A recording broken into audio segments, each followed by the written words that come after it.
Salam, selamat pagi. Perkenalkan, saya Sofiana Sarjana Teologi, mahasiswi PPG dalam jabatan Angkatan 2 tahun 2025 dari LPTK IAKN Ambon dengan NIM 1521010142623. Pada hari ini, Senin 8 Oktober tahun 2025, saya akan melaksanakan praktek pembelajaran di kelas 12 Pendidikan Agama Kristen di SMA Negeri 2 Sendawar, Kabupaten Kutai Barat, Provinsi Kalimantan Timur, dengan tema Allah memulihkan kehidupan berbangsa dan bernegara. Selamat menyaksikan. Selamat pagi.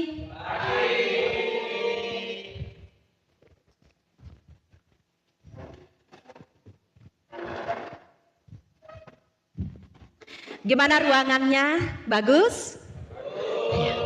Rapi dan bersih, terima kasih ya.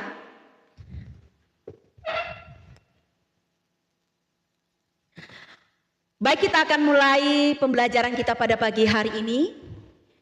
Kita akan berdoa dan kita akan memuji Tuhan kepada Saudari Stefani untuk pimpin kita di dalam doa.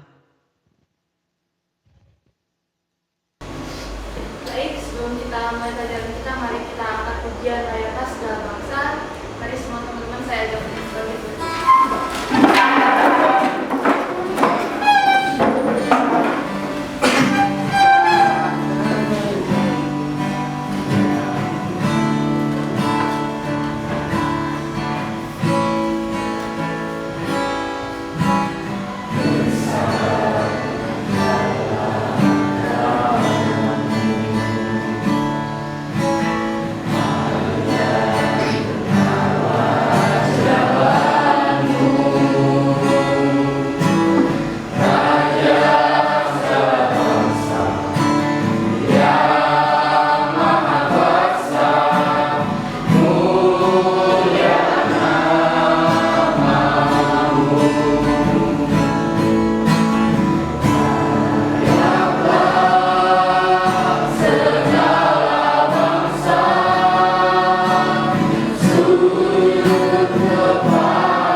Baik, terima kasih. Apa kabar semua hari ini? Sudah makan? Ya, puji Tuhan. Anda kelihatan bahagia ya hari ini. Baik, kita akan mengecek dulu kehadiran kita di kelas ini. Saya akan mengambilkan daftar hadir kita. Siapa-siapa saja yang tidak hadir pada hari ini. Untuk kelas 12, atas nama Andika, Mikael, Asmarantilita,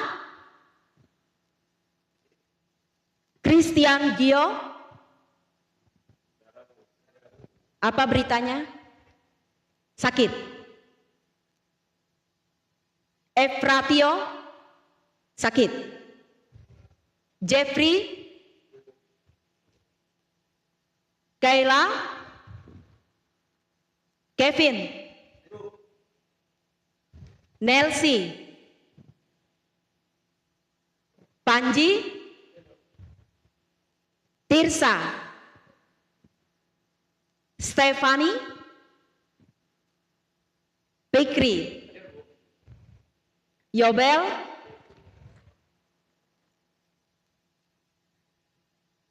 Arnold,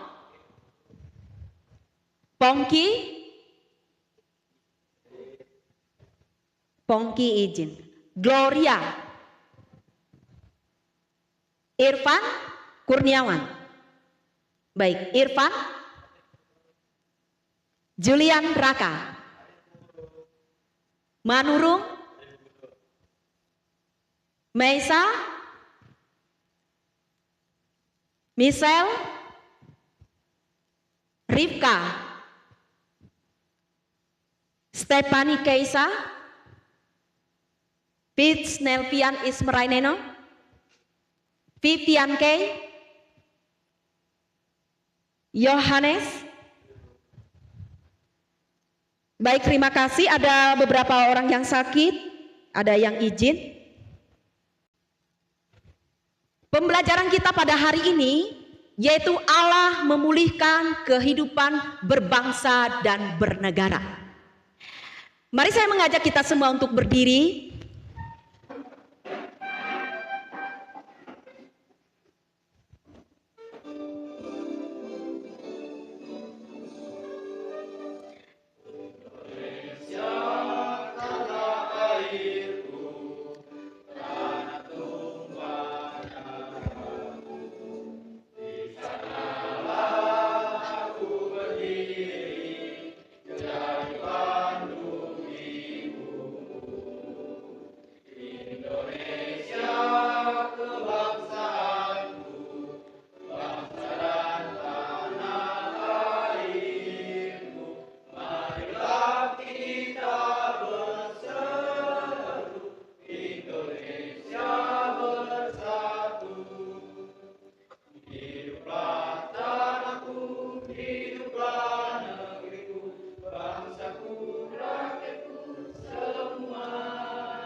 Silakan duduk. Baik, anak-anakku sekalian, marilah kita selalu menyanyikan lagu kebangsaan Indonesia Raya dengan penuh semangat, kemudian rasa hormat, karena lagu ini bukan hanya sekadar lagu nyanyian, tetapi juga simbol persatuan, perjuangan, dan cinta kita kepada tanah air. Dengan menyanyikan lagu kebangsaan, kita menunjukkan kebanggaan sebagai warga negara Indonesia, serta tekad untuk menjaga dan membangun bangsa ini menjadi lebih baik. Baik, tujuan pembelajaran kita pada hari ini, yang pertama, kita melihat di sini yang pertama, yaitu menjabarkan makna pembaharuan. Yang kedua, yaitu menjelaskan alasan Indonesia itu membutuhkan pembaharuan kehidupan bangsa dan negara. Kemudian yang ketiga, yaitu mendaftarkan persoalan-persoalan yang ada di dalam kehidupan bernegara dan berbangsa. Kemudian mendiskusikan jalan keluar. Ada banyak masalah-masalah ya yang bangsa kita hadapi. Kemudian tujuan pembelajaran yang keempat yaitu mendaftarkan sikap dan kontribusi remaja Kristen, kemudian turut serta menanggulangi berbagai persoalan yang ada. Itu kita melihat bahwa tujuan pembelajaran kita pada hari ini. Kemudian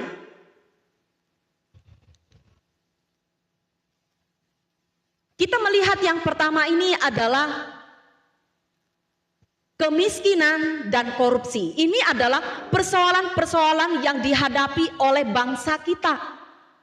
Ya. Persoalan-persoalan yang sedang dihadapi oleh bangsa kita. Yang pertama itu adalah kemiskinan dan korupsi. Berbicara tentang kemiskinan dan korupsi, bahwa Indonesia ini masih menghadapi namanya tingkat kemiskinan yang tinggi. Betul ya? Terutama yang paling terparahnya, Indonesia ini memiliki kemiskinan, yaitu ketika krisis akibat daripada pandemi COVID-19. Ya, dampaknya tidak hanya dirasakan oleh kesehatan masyarakat, tetapi juga menghantam kehidupan ekonomi masyarakat, termasuk kita. Baik itu perusahaan-perusahaan besar maupun sektor UMKM, ya. Kemudian yang selanjutnya, yang kedua ini adalah apa? Korupsi. Korupsi ini merupakan salah satu masalah yang sangat serius, ya. Korupsi ini adalah masalah yang sangat serius yang menghambat kemajuan daripada bangsa. Tindakan ini terjadi bahwa ketika seorang menyalahgunakan kekuasaan atau jabatan untuk mendapatkan keuntungan secara pribadi atau kelompok dengan merugikan kepentingan umum. Ya. Nah, bentuk korupsi ini bisa berupa penyuapan, ya. Penyuapan, penggelapan dana. Kemudian apa? Manipulasi proyek sehingga nepotisme. Nah, kita tahu bahwa penyebab daripada korupsi di antara lain yaitu apa? Penyebabnya lemahnya integritas, ya. Lemahnya integritas moral. Itu yang pertama. Kemudian yang kedua itu adalah apa? Kurangnya pengawasan. Kemudian budaya yang permitif terhadap pelanggaran. Serta apa? Sistem birokrasi yang belum transparan. Ya. Dampaknya itu sangat luas bagi kita. Sangat luas bagi kita. Bisa memperlambat namanya pembangunan. Kemudian apa? Menimbulkan apa? Kemiskinan. Kemudian apa lagi? Menurunkan kepercayaan masyarakat terhadap pemerintah dan menciptakan ketidakadilan sosial. Ya. Itu kita melihat bahwa penyebab daripada korupsi, ya.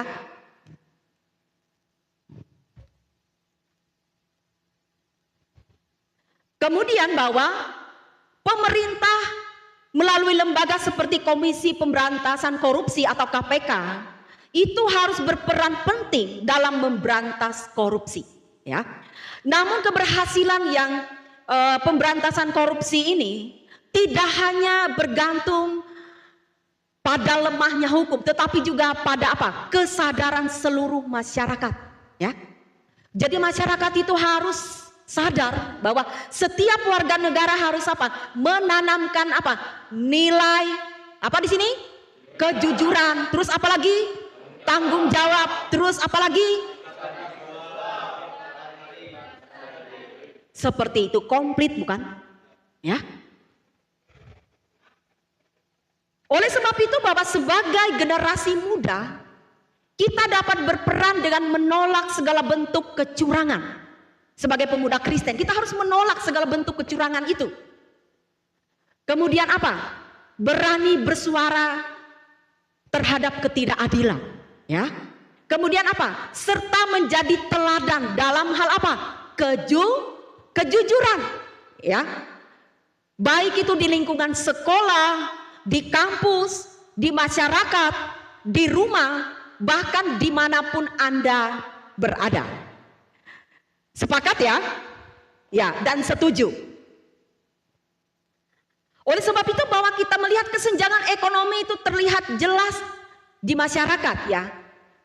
Bahwa sebagian orang itu sangat kaya hingga mereka mampu berwisata ke luar negeri dengan biaya yang mahal tanpa kesulitan. Orang kaya semakin kaya, yang miskin semakin miskin. Namun di sisi lain kita perhatikan bahwa banyak masyarakat miskin yang kesulitan untuk apa? Memenuhi kebutuhan pokok mereka sehari-hari, ya. Mereka sering tidak mampu berobat ke dokter. Karena apa? Keterbatasan biaya. Setelah itu bahwa sehingga mereka itu kesehatan mereka itu semakin apa? Bukan semakin membaik, tetapi semakin memburuk atau semakin menurun. Dan angka harapan hidup itu semakin apa? Semakin rendah, ya. Ironis bukan? Yang kaya semakin kaya, yang miskin semakin miskin.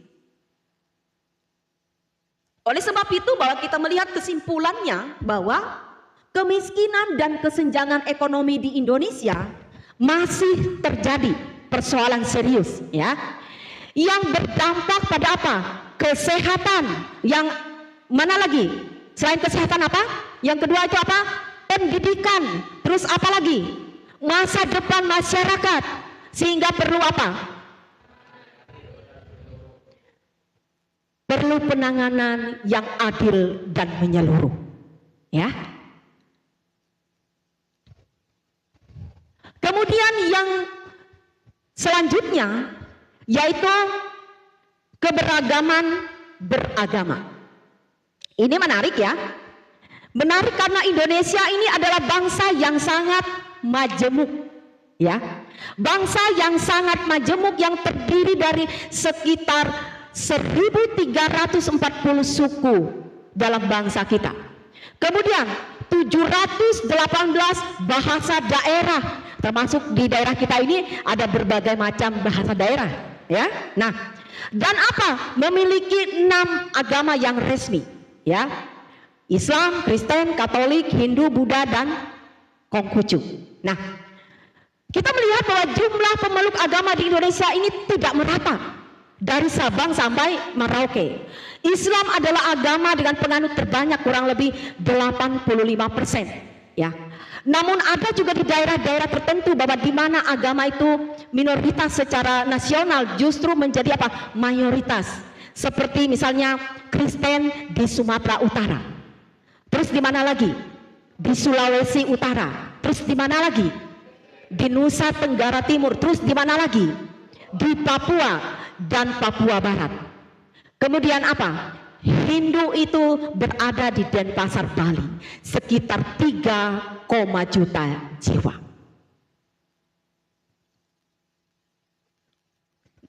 Selain itu, terdapat pula agama-agama lokal yang berkembang di masyarakat, ya. Seperti apa? Parmalin, itu yang orang Batak itu tahu, ya. Ada orang Batak nggak di sini? Iya, benar ya? Ya. Ya, itu parmalin, bukan formalin, tapi parmalin. Nah, kemudian Kaharingan itu berada di Kalimantan. Kemudian Sunda, ya, itu Wiwitan, itu yang berada di Jawa Barat. Kemudian Aluk Tudolo, ada orang Toraja nggak di sini? Tahu ya tentang hal itu.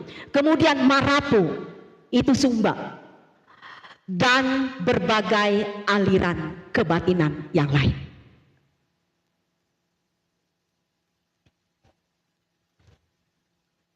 Kita bersyukur ya sebagai pemuda Kristen, ya, bahwa kita sudah melihat bahwa persoalan-persoalan yang terjadi di negara kita ini. Oleh sebab itu bahwa marilah kita tetap terus memperkuatkan iman kita kepada Tuhan, ya. Ada juga kalau kita melihat bahwa aliran dan agama tertentu, misalnya Syiah dan Ahmadiyah, ya, dalam Islam. Kemudian yang kadang dianggap sebagai apa? Berbeda atau menyimpang dari ajaran utama. Kesimpulannya bahwa keberagaman agama di Indonesia adalah apa? Coba lihat di sini. Kenyataan yang harus apa? Dihargai, ya. Kemudian bahwa setiap agama dan keyakinan baik besar maupun kecil itu adalah bagian dari apa di sini? Ini menarik. Kekayaan bangsa yang perlu dihormati untuk menjaga persatuan dan kerukunan. Baik, Ibu akan menampilkan gambar. Ada 3 gambar di sini, ya. Ada 3 gambar di sini bahwa bagaimana tanggapan Anda tentang gambar tersebut, ya. Gambar yang pertama, apa ini? Kemiskinan, ya. Oke, Ibu akan tampilkan gambar yang kedua, ya. Nanti baru Anda akan memberikan tanggapan kepada ketiga gambar ini. Oke. Yang kedua ini apa? Korupsi. Oke.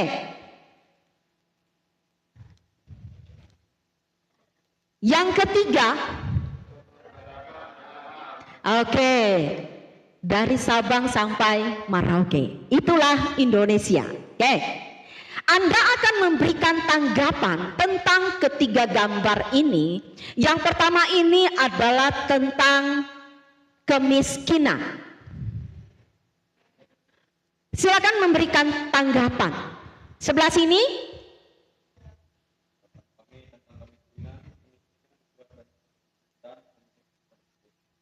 Kita harus peduli, membantu, dan berusaha menciptakan keadilan sosial. Ya, terima kasih. Tepuk tangan dong. Silakan kelompok ini. Tanggapan Anda tentang kemiskinan.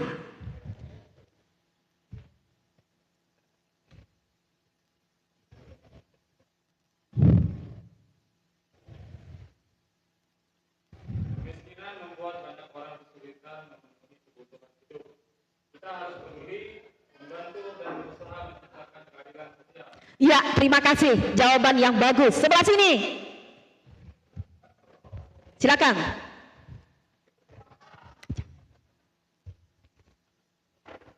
Silakan. Menurut tanggapan saya, kemiskinan membuat banyak orang kesulitan memenuhi kebutuhan hidup. Kita harus peduli, membantu, dan berusaha menciptakan keadilan sosial. Baik, terima kasih. Tepuk tangan dong. Ini loh. Ya, wanita-wanita hebat. Bagian sini. Menurut kami, kemiskinan membuat banyak orang kesulitan memenuhi kebutuhan hidup. Kita harus peduli, membantu, dan berusaha menciptakan keadilan sosial. Baik, terima kasih. Tepuk tangan dong buat kita semua, ya.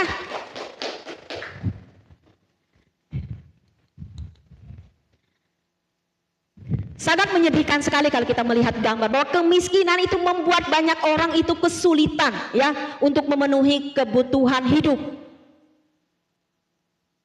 Ya. Jadi kita itu harus care atau peduli. Membantu orang lain. Berusaha menciptakan keadilan, ya. Kalau kita punya, kalau kita melihat teman kita kekurangan, bolehlah teman kita itu dibantu, ya. Jadi jangan cuek, supaya dia juga merasa tertolong, terbantu dalam hal ini. Oke, gambar yang kedua, tanggapan Anda, ya. Silakan kelompok sini dulu, yang sebelah sini.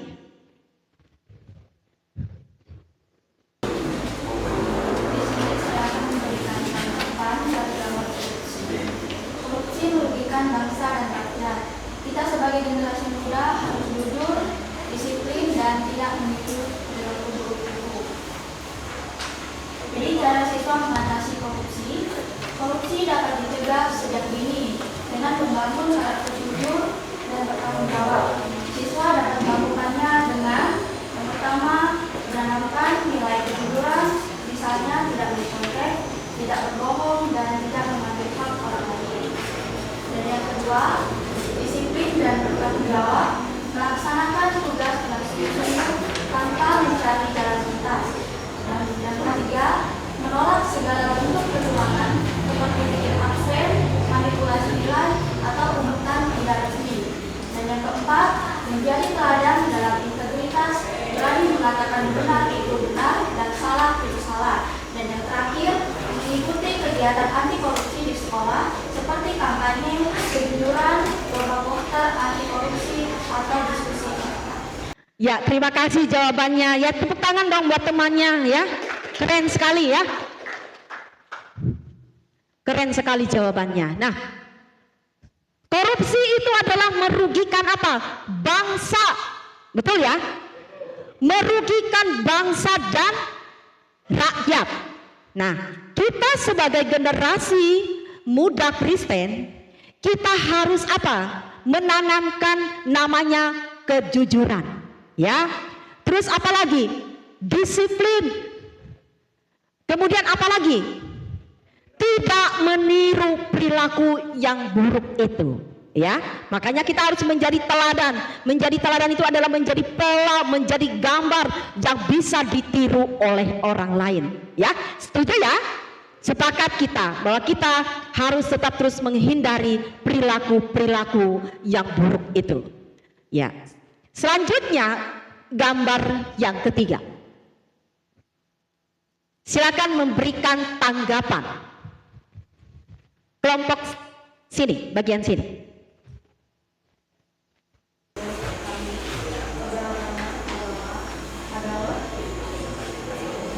Menjadi salah satu harta yang ada di Indonesia dan membuat Indonesia itu menjadi kaya.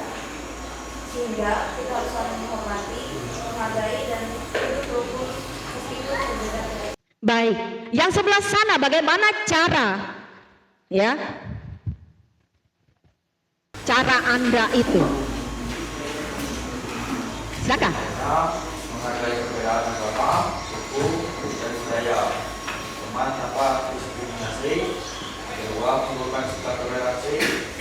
Misalnya dengan tidak memaksakan keyakinan dan memberi ruang bagi perbedaan pendapat. Ketiga, mengikuti kegiatan lintas budaya dan lintas agama di sekolah untuk memperkuat persaudaraan. Keempat, berkomunikasi dengan sopan dan terbuka agar tidak terjadi kesalahpahaman atau konflik. Yang kelima, yang terakhir, menjadi pembawa damai. Bebas menerima atau ejekan yang menyinggung identitas seseorang. Sudah. Ya, terima kasih. Ya, Anda sudah menjawab dengan bagus ya. Berbicara tentang keberagaman agama ya di Indonesia ini ya, itu adalah berbicara tentang kekayaan bangsa ya, tentang kekayaan bangsa bahwa kita harus apa? Saling menghormati, terus apalagi menghargai dan hidup rukun meskipun berbeda keyakinan. Ya, sekali lagi saya tekankan bahwa kita harus saling menghormati, menghargai, dan hidup rukun meskipun berbeda keyakinan. Oleh sebab itu, ya, kita di sekolah ini juga kita berbeda-beda, ya, suku, ya, bahasa, agama, warna kulit. Kita harus saling menghargai, karena semuanya ini adalah apa? Kekayaan bangsa. Cukup sampai di situ dulu. Tidak ada pertanyaan? Cukup? Ya. Baik, kalau tidak ada pertanyaan ya. Saya mengajak kita untuk ice breaking ya. Kita berdiri. Kita menyanyikan lagu Jalan Serta Yesus ya. Menyanyikan lagu Jalan Serta Yesus. Ketika ada kata jalan, maka Anda semua balik ke belakang, jalan. Ya. Silakan berdiri yang rapi, ya. Masih maju lagi boleh, ini masih kosong. Hati-hati, ya. Oke. Paham ya?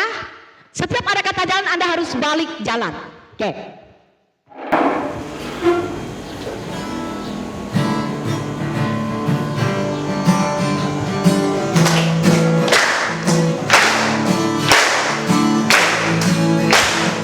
Jalan serta Yesus, jalan sertanya setiap hari. Jalan serta Yesus, serta Yesus selamanya. Jalan dalam suka, jalan dalam duka, jalan sertanya setiap hari. Jalan serta Yesus, serta Yesus selamanya. Jalan dalam suka, jalan dalam duka, jalan sertanya setiap hari. Jalan serta Yesus, serta Yesus selamanya.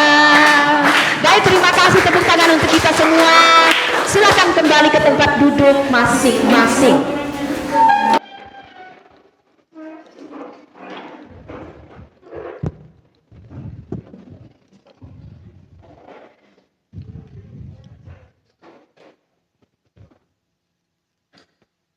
Sekarang kita melihat ada beberapa pertanyaan ya.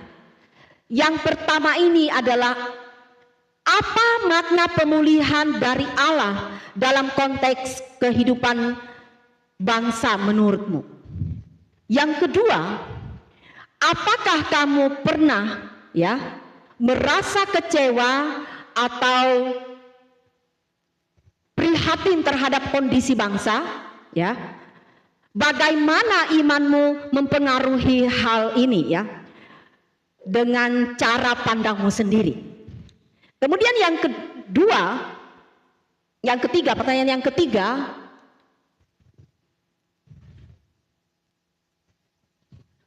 apa yang dapat kamu lakukan sehingga pelajar Kristen untuk ikut ambil bagian dalam pemulihan kehidupan bangsa?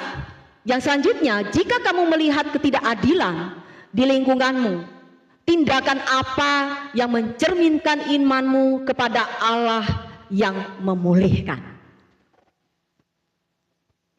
Sekarang Anda akan masuk ke dalam kelompok masing-masing ya.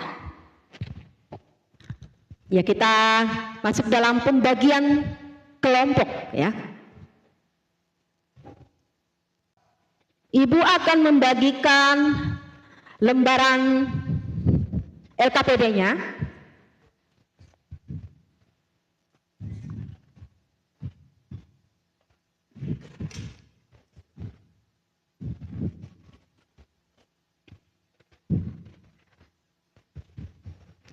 Sudah mendapatkan lembaran semua? Sudah ya. Kemudian Ibu akan menjelaskan langkah-langkah dalam diskusi kelompok. Ya. Yang pertama itu adalah duduk dalam kelompoknya masing-masing. Yang kedua, ada satu yang menjadi ketua yang akan mempresentasikan daripada kasus yang Ibu sudah bagikan ya, setiap kelompok. Kemudian Anda akan menanggapi pertanyaan dari setiap kelompok yang akan bertanya kepada Anda. Kemudian Anda akan menjawab ya. Anda bertanggung jawab dengan kasus yang ada di kelompok Anda masing-masing. Demikian juga kelompok selanjutnya 3 dan 4 seperti itu ya. Ada pertanyaan enggak di sini? Setelah Anda mempresentasikan, setelah itu bahwa teman-teman Anda akan memberikan tanggapan, dan akhir daripada itu kalian akan menyimpulkan daripada hasil presentasi. Ada yang mau ditanyakan? Kelompok 1 ini kelompok 1 ya. Kelompok 2, kelompok 3, dan bagian belakang itu kelompok 4. Siap ya? Oke. Kita sudah masuk dalam pembagian kelompok ya. Kelompok 1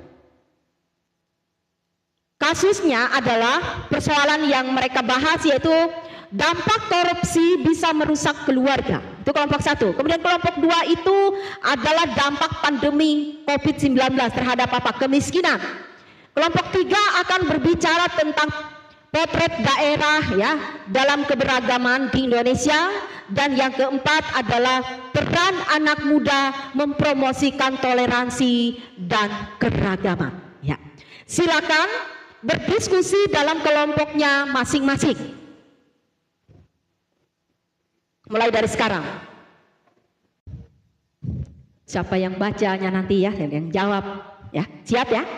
Oke, kelompok 2 ada kesulitan.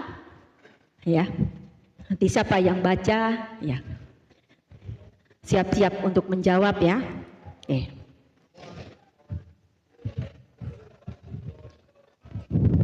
Kelompok 3, tidak ada kesulitan. Boleh pinjam. Ya. Kelompok 4, ya, dikerjakan ya.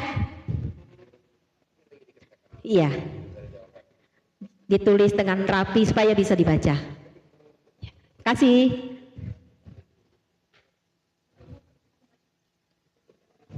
Ya, kalian diskusi ya, kelompoknya.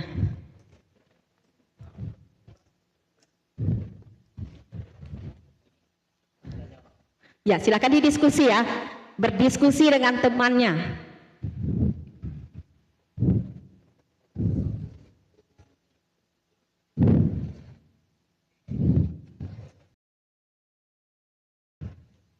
Sudah selesai semuanya? Sudah kelompok 1? Oke, kelompok 2? Kelompok 3? Oke, kelompok 4? Baik, terima kasih. Selanjutnya kita akan mendengarkan presentasi daripada kelompok 1. Tepuk tangan dong buat kelompok 1. Ya. Silakan. Ketua Komisi Pemberantasan Korupsi (KPK) Firly Bahuri mengingatkan bahaya korupsi pada suami istri di lingkungan Lembaga Pertahanan Nasional (Lemhanas) Republik Indonesia dapat merusak sebuah tatanan keluarga. Hal-hal korupsi bisa bisa berdampak buruk pada keluarga, utamanya para ibu dan anak-anak, karena istri bisa jadi perbincangan di lingkungan. Begitu juga anak-anak yang bisa terkena bullying karena malu ada perilaku korupsi di lingkungan keluarga. Papa Firly. Untuk itu, KPK hadir pada acara penyelenggaraan program pendidikan reguler angkatan PPRA LXP tahun 2023 oleh Lemhanas yang berlangsung di ruang NKRI Gedung Pancagatra, Kebon Ciri, Jakarta Pusat. Firly mengatakan potensi perilaku koruptif bisa bermula dari lingkungan kecil dalam keluarga, misalnya pasangan suami dan istri. Itu bisa berdampak negatif pada kehidupan internal keluarga, bahkan meluas ke lingkungan sosial masyarakat. Firly kemudian menyebutkan banyak penyelenggara dan pejabat negara tidak memahami arti korupsi yang diamanatkan Undang-Undang Nomor 31 Tahun 1999 dan Undang-Undang Nomor 20 Tahun 2001. Berdasarkan undang-undang tersebut, korupsi dirumuskan dalam 30 jenis tindak pidana korupsi dikelompokkan dari 7 jenis besar. Firly juga menyinggung korupsi ini memiliki arti yang luas, tidak hanya mengenai materi semata saja. Oleh sebab itu, KPK terus menggaungkan pencegahan dan pendidikan anti korupsi sejak dini di lingkungan keluarga. Kami di KPK terus menangkap, tetapi mengapa tidak berhenti? Karena itu, kami terus upayakan pendidikan anti korupsi dan pencegahan korupsi agar berkurang. Trisula KPK jadi konsep pemberantasan korupsi saat ini di KPK khususnya. Firly juga menambahkan, jika masa depan bangsa tergantung pada generasi selanjutnya, yang mana ada peran para keluarga, terlebih istri sebagai ibu. Sebab itu, hindari budaya korupsi sekecil mungkin di dalam lingkungan keluarga. Selain itu, jangan ada kekerasan terhadap anak. Ibu sebagai proses Masa depan bangsa tergantung ibu-ibu sekalian. Saya yakin anak kita, putra putri, tidak bisa terhindar dari permasalahan bangsa atau korupsi tersebut. Timbalnya, Firly juga menyinggung kepemimpinan yang dimana menjadi pemimpin bukan hal mudah. Untuk itu, jadi seorang pemimpin harus siap ditiga. Pun demikian dengan lingkungan keluarga, yang harus siap dalam kondisi apapun. Hidup itu merupakan pilihan. Apakah suami atau ibu bisa menjadi leader di masa mendatang? Kalaupun siap, istri atau pendamping juga harus siap menerima hujatan. Pesannya. Sekian dari presentasi kami. Jika ada teman-teman sekalian yang ingin bertanya, silakan. Saya ikut tanya. Ya, silakan kelompok 2. Perkenalkan, saya dari kelompok 2. Ini saya ingin bertanya ya. Ada 2 pertanyaan yang ingin saya ajukan. Pertanyaan pertama tuh, bagaimana korupsi bisa merusak keluarga dan apa yang dilakukan agar tidak terjadi korupsi di dalam keluarga? Dan pertanyaan yang kedua, apa peran pemuda Kristen dalam mengatasi korupsi dalam keluarga Kristen? Itu pertanyaan dari saya. Ya, terima kasih. Jawab. Baik, kami akan menjawabnya. 1. Hilangnya teladan moral. Jika orang tua melakukan korupsi, anak-anak akan belajar bahwa kejujuran bukan hal penting. Nilai kebenaran dan integritas terkikis dalam keluarga. 2. Kerusakan relasi korupsi menimbulkan ketidakpercayaan, bahkan bisa menimbulkan pertengkaran dalam kehidupan karena harta menjadi pusat hidup. 3. Akibat hukum, jika korupsi terungkap, keluarga akan menanggung malu, kehilangan pekerjaan, dan bisa masuk penjara. Anak dan pasangan akan ikut menderita secara sosial dan ekonomi. 4. Hilangnya berkat Tuhan. Korupsi adalah dosa hidup dalam ketidakjujuran, menjauhkan keluarga dari kehendak Allah, sehingga berkat dan damai sejahtera tidak lagi dirasakan. Itu dari jawaban kami. Ya, mereka menjawab soal nomor 2 lagi. Baik, untuk menjawab soal nomor 2, apa peran pemuda Kristen dalam mengatasi korupsi dalam keluarga Kristen? Pertama, menjadikan teladan kejujuran. Pemuda Kristen harus hidup jujur dalam hal kecil, seperti tidak mencontek, tidak berbohong, dan tidak mengambil yang bukan haknya. Dengan demikian, mereka menjadi contoh baik bagi adik, teman, bahkan orang tua. Kedua, berani menolak godaan. Korupsi sering dimulai dari hal-hal kecil. Pemuda Kristen berperan untuk berani berkata tidak pada kecurangan, walaupun ada tekanan atau kesempatan. Ketiga, mengedukasi dan mengingatkan. Pemuda Kristen bisa mengingatkan keluarga bahwa korupsi adalah dosa yang merusak relasi dengan Tuhan dan sesama. Mereka bisa menjadi seorang profetis di dalam keluarga. Keempat, membangun budaya transparansi. Dalam keluarga, pemuda dapat membantu mengelola uang dengan jujur, mendukung keterbukaan, dan tidak menyembunyikan sesuatu yang merugikan keluarga. Dan kelima, menjaga hidup rohani. Pemuda Kristen dipanggil untuk terus bertumbuh dalam firman Tuhan dan doa, sehingga memiliki kekuatan rohani menolak jalan pintas yang tidak benar. Dengan kata lain, pemuda Kristen adalah garda depan keluarga untuk menanamkan nilai integritas, kejujuran, dan takut akan Tuhan, sehingga keluarga tetap kuat menghadapi godaan korupsi. Bagaimana kelompok 2? Ya, silakan kelompok 1. Apa mereka masih?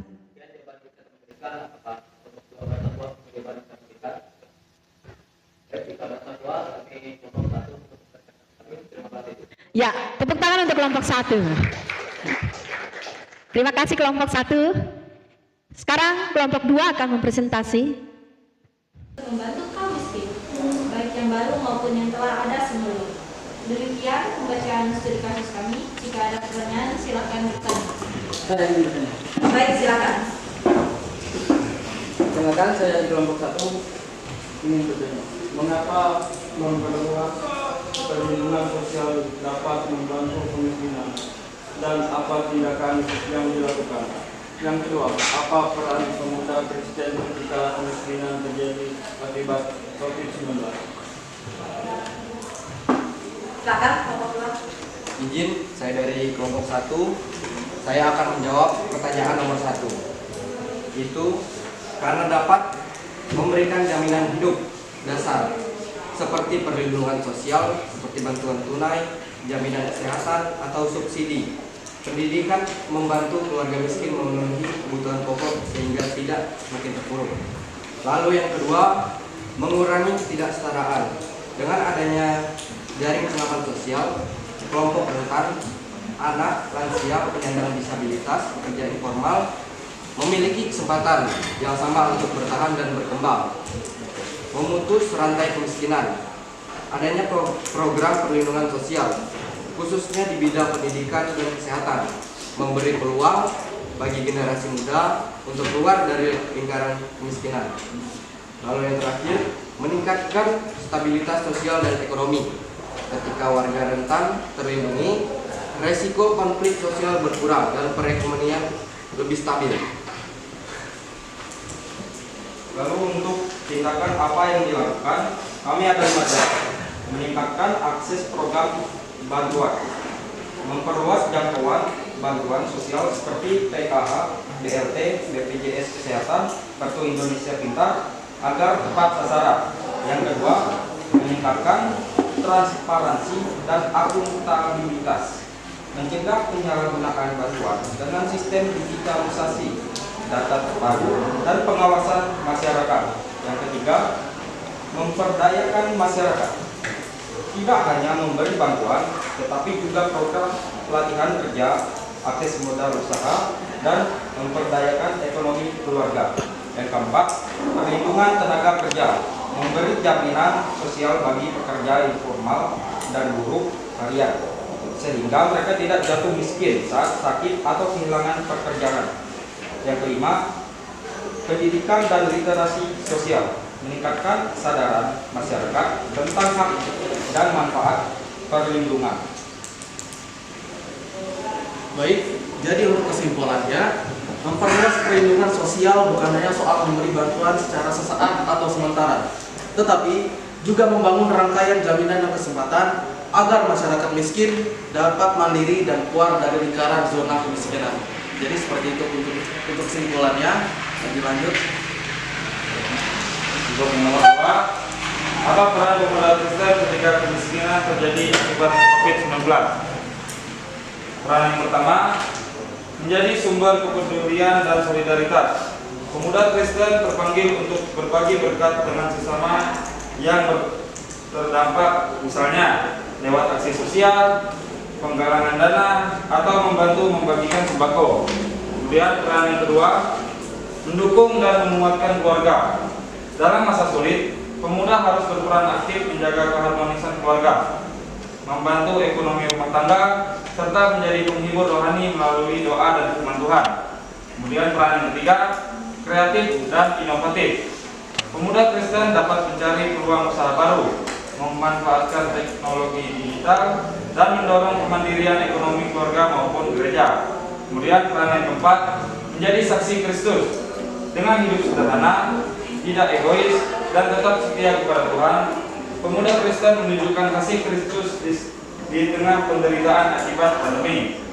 Kesimpulannya, jadi pemuda Kristen berperan sebagai penggerak solidaritas, penguat iman, dan pelopor kreativitas, agar keluarga dan masyarakat tetap memiliki harapan di tengah kemiskinan akibat COVID-19. Demikian jawaban dari kami. Apakah bisa diterima? Baik, terima kasih. Cukup kelompok 1? Tepuk tangan buat kelompok 2. Selanjutnya kita akan mendengarkan presentasi dari kelompok 3. Silakan kelompok 3. Keberagaman agama sudah menjadi bagian tak terpisahkan dari identitas Indonesia. Negara kita memiliki 6 agama resmi yang sudah diakui negara, yaitu Islam, Kristen, Protestan, Katolik, Hindu, Buddha, dan Konghucu. Berdasarkan data Badan Pusat Statistik atau BPS pada 2023, masyarakat Indonesia terdiri dari berbagai agama dan kepercayaan yang menyebar di seluruh wilayah. Hal ini menjadikan Indonesia sebagai negara dengan keberagaman agama yang unik karena setiap kelompok agama hidup berdampingan dalam harmoni. Beberapa daerah di Indonesia bisa diamati sebagai potret keberagaman agama yang harmonis. Daerah-daerah ini menunjukkan bahwa masyarakat yang berbeda keyakinan bisa hidup berdampingan secara damai. Nah, dari itu saya akan menjelaskan beberapa lokasi yang dianggap sebagai contoh keberagaman agama di Indonesia. Yang pertama, Ambon, Maluku. Ambon di Maluku adalah salah satu kota yang mencerminkan keberagaman agama yang indah. Setelah melewati konflik agama yang sulit di masa lalu, ini Ambon menjadi contoh toleransi antar umat beragama. Pada kota ini, masjid dan gereja bisa ditemukan berdiri berdekatan, masyarakatnya hidup dalam harmoni. Pemerintah setempat pun aktif mengadakan berbagai kegiatan untuk meningkatkan kerukunan dan persatuan, termasuk festival pesta rakyat Ambon yang melibatkan berbagai komunitas agama.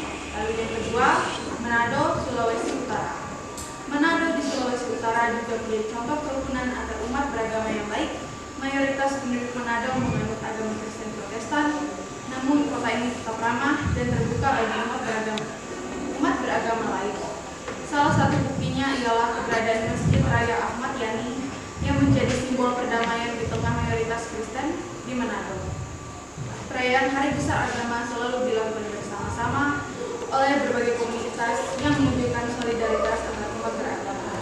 Lalu yang ketiga yaitu Yogyakarta, daerah istimewa Yogyakarta. Yogyakarta yang terkenal sebagai kota pelajar, juga dikenal sebagai toleransi agamanya yang di Yogyakarta terdapat berbagai komunitas agama yang hidup berdampingan, mulai dari Islam, Kristen, Katolik, Hindu, hingga Buddha. Keberadaan Kampung Kauman dan Kota Baru yang menjadi pusat komunitas Islam dan Katolik memperlihatkan bagaimana masyarakat kota ini mampu menghargai perbedaan. Selain itu, acara keagamaan seperti Waisak, Candi Borobudur, dan Nyepi di kawasan Hindu Yogyakarta turut memperkuat semangat kebersamaan. Sekian dari presentasi kami. Jika ada yang bertanya, silakan. Kelompok 4 ingin bertanya. Ya, sekarang kelompok 4. Pertanyaan yang pertama itu, mengapa kita harus menjaga daerah dalam keberagaman beragama Indonesia tetap terjaga dan tetap melestarikan? Ya, silakan kelompok 4. Apa peran kita sebagai generasi muda Kristen menjaga keberagaman beragama di Indonesia? Baik, Ibu Brian akan membantu menanggapi. Silakan. Izin menjawab yang pertama, menjaga kesatuan dan kesatuan bangsa. Yang kedua, menciptakan kehidupan damai dan harmonis. Yang ketiga, melestarikan identitas nasional. Yang keempat, menjalankan nilai Pancasila. Kesimpulannya, keberagaman beragam bukan penghalang, melainkan kekuatan dan kekayaan bangsa dengan menjaga Indonesia tetap berdiri kokoh, damai dan maju. Jawaban untuk nomor 2, peran generasi pemuda Kristen dalam menjaga keberagaman beragama di Indonesia. Yang pertama yaitu meneladani kasih Kristus dengan mengasihi sesama tanpa membeda-bedakan agama, suku, atau budaya. Yang kedua, menjadi jembatan toleransi, aktif membangun dialog, kerjasama, dan persahabatan lintas agama agar tercipta kehidupan yang rukun. Yang ketiga, menolak sikap intoleransi dan kekerasan, seperti menolak hoax, ujaran kebencian, serta tindakan diskriminatif yang merusak persatuan. Yang keempat, melestarikan nilai Pancasila, yaitu dengan mengikuti nilai persatuan dan keadilan, pemuda Kristen turut menjaga Indonesia tetap damai dalam keberagaman. Dan yang terakhir, memberi teladan hidup, yaitu hidup jujur, rendah hati, dan menghargai perbedaan menjadi kesaksian iman di tengah masyarakat plural. Jadi kesimpulannya, pemuda Kristen berperan sebagai penjaga, teladan, dan penggerak perdamaian, sehingga keberagaman beragama di Indonesia tetap terpelihara. Begitulah jawaban dari kami. Apakah bisa diterima? Terima kasih. Jika bisa terima, kami tutup presentasi kami. Ya, tepuk tangan untuk kelompok 3. Kelompok 3 ini perempuan semua ya. Silakan kelompok 4, kelompok terakhir. Tolong diperhatikan ya temannya. Saya akan akan mempresentasikan tentang peran anak muda dalam mempromosikan toleransi dan keragaman. Dalam era globalisasi yang semakin terhubung, keberagaman budaya, agama, suku, dan latar belakang sosial menjadi bagian tak terpisahkan dari kehidupan masyarakat. Keberagaman ini, jika dikelola dengan baik, dapat menjadi kekuatan besar dalam membangun masyarakat yang harmonis dan maju. Namun, tantangan berupa diskriminasi, intoleransi, serta konflik sosial juga seringkali muncul akibat perbedaan tersebut. Anak muda memiliki peran yang sangat krusial dalam membentuk masa depan yang lebih inklusif dan damai. Dengan semangat inovasi, akses terhadap teknologi, serta kecenderungan untuk berpikir terbuka, generasi muda dapat menjadi agen perubahan dalam mempromosikan toleransi dan merayakan keberagaman. Dalam esai ini, kita akan membahas secara mendalam mengenai makna toleransi dalam keragaman, tantangan yang dihadapi dalam mewujudkan masyarakat yang inklusif, serta berbagai cara anak muda dapat berperan aktif dalam membangun budaya toleransi di tingkat lokal maupun global.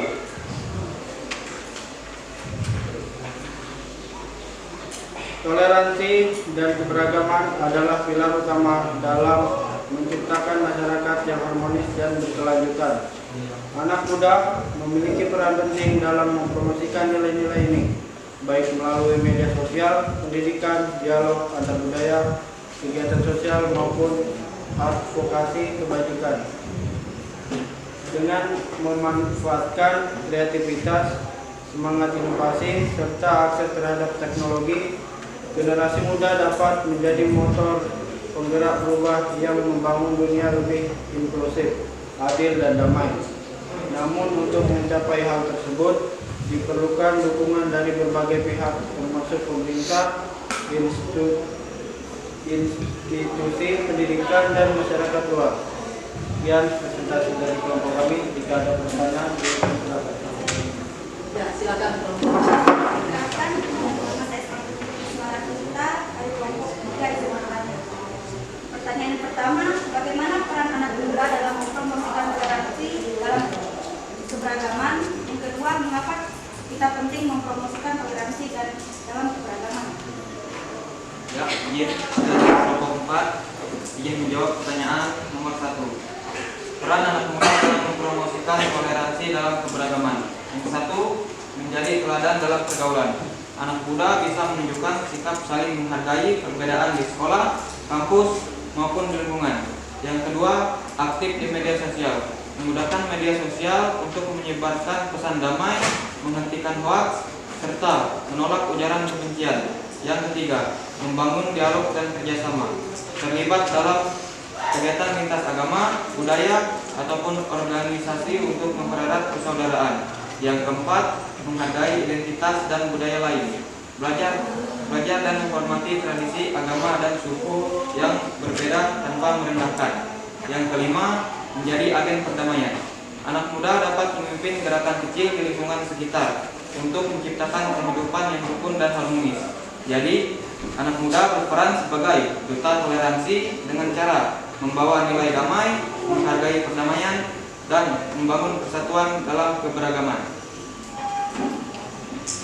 Oke, izin saya akan menjawab pertanyaan nomor 2. Yang pertama, menjaga persatuan bangsa. Toleransi membuat masyarakat yang berbeda agama, suku, dan budaya tetap bersatu tanpa perpecahan. Yang kedua, menciptakan kedamaian dan keharmonisan. Dengan saling menghargai, konflik dapat dihindari dan kehidupan lebih tentram. Yang ketiga, menghargai martabat manusia. Toleransi berarti menghormati hak setiap orang untuk hidup sesuai keyakinannya. Yang keempat, menguatkan identitas Indonesia. Keberagaman adalah kekayaan bangsa dan toleransi menjaga agar kekayaan itu tetap terpelihara. Jadi, mempromosikan toleransi penting karena tanpa toleransi keberagaman bisa menjadi sumber konflik. Dengan toleransi, keberagaman menjadi kekuatan bangsa. Sekian.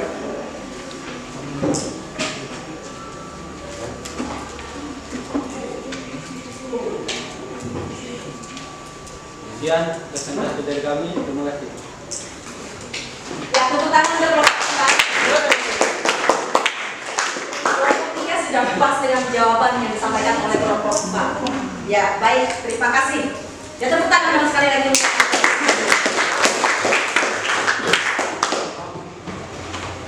Ya, kita bersyukur pada hari ini bahwa apa yang kita pelajari hari ini tentang dampak korupsi bisa merusak keluarga, kemudian dampak pandemi COVID terhadap kemiskinan, kemudian potret daerah dalam keberagaman agama Indonesia, dan peran anak muda mempromosikan toleransi dan keragaman. Ya, kemudian bahwa apa yang kamu rasakan selama mengikuti pelajaran ini? Senang? Mendapatkan wawasan baru? Pasti mendapatkan wawasan baru mendengarkan presentasi dari teman-teman kelompok yang lain. Kemudian, apakah ada kesulitan dalam materi kita, dalam kasus-kasus yang terjadi, persoalan yang terjadi di Indonesia? Sudah cukup jelas ya apa yang sudah disampaikan oleh teman-teman Anda. Nah, kita menyimpulkan pembelajaran kita pada hari ini bahwa kita harus merefleksikan itu dalam kehidupan kita hari lepas hari, bahwa ibu sebagai guru, bahwa saya melihat bahwa pemulihan bangsa oleh Allah nyata ketika dia terlibat dalam mengatasi persoalan bersama. Kemudian bahwa kemiskinan itu menantang kita untuk apa? Berbagi peduli. Korupsi itu pentingnya mengingatkan kita pentingnya hidup apa? Hidup jujur dan berintegritas. Sedangkan keberagaman menurut kita menimbulkan apa? Toleransi serta menghargai perbedaan. Semuanya ini adalah jalan ya bagi umat Tuhan menjadi berkat bagi bangsa. Sebagai remaja Kristen bahwa berusaha hidup sederhana namun peduli dengan sesama, menjauhi sikap curang dan jujur dalam hal sekecil apapun, serta apa? Belajar membuka hati untuk berteman dengan siapa saja tanpa memandang agama. Dengan cara ini bahwa iman kita itu nyata dalam tindakan dan ikut serta dalam karya Allah yang memulihkan bangsa. Baik, selanjutnya bahwa Ibu akan membagikan soal evaluasi kepada siswa, bahwa nanti Anda akan mengerjakan soal evaluasi ini di rumah. Ya? Paham? Mengerjakan soal evaluasi ini di rumah, dikerjakan, dibuat di buku tugas. Kemudian bahwa pertemuan berikutnya kita akan melanjutkan materi kita masih tentang pemulihan ya. Allah memulihkan kehidupan bangsa dan bernegara, yaitu tentang persoalan tekanan ya dan persekusi. Yang kedua itu adalah radikalisme agama. Ada pertanyaan? Cukup? Materinya cukup jelas ya? Ya, baik, sebelum kita menutup ya, Ibu akan membagikan dulu ya soal evaluasi, dan ini dikerjakan di rumah, dan minggu depan kita akan melanjutkan materi kita ya.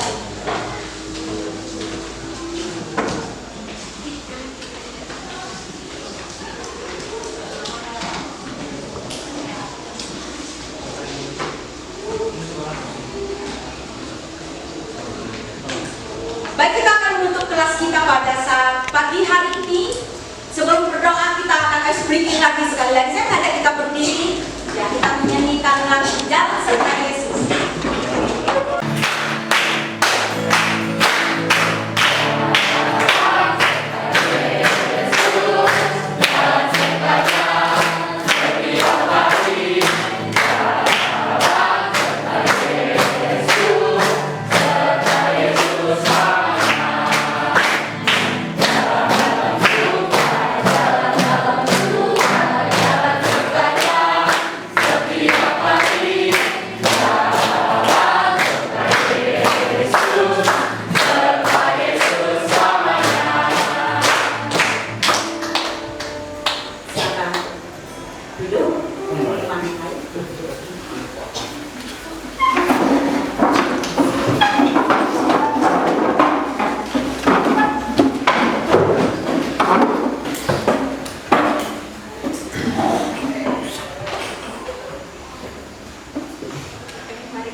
kasih atas penyertaan dan bimbingan-Mu selama proses belajar mengajar kami pada hari ini.